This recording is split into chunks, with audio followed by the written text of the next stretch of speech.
What do you see as the future for the gospel among Māori? To me, the hope for Māori is the same as it was in 1814, 200 years ago. And we've seen that Māori responded to the gospel after 1814 for a variety of reasons.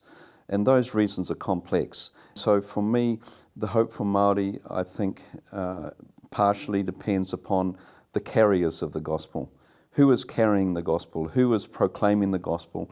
And so I suggest that the gospel message of the kingdom needs to be conveyed and lived with an integrity that is believable.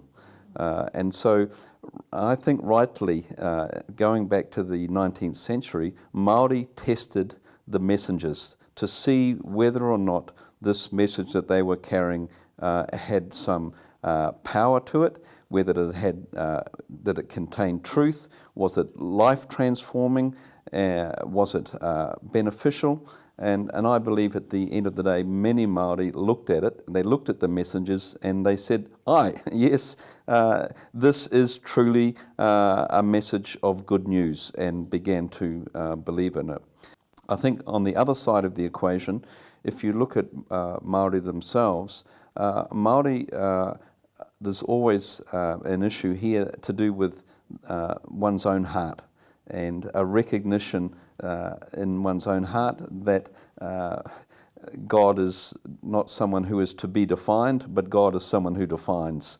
And that's a bit of that's a question we all have to grapple with, and so that comes down to a matter of individual conscience for Māori individually and as communities to grapple with this God who is proclaimed in the scriptures, this Jesus and all of his claims. So there's that.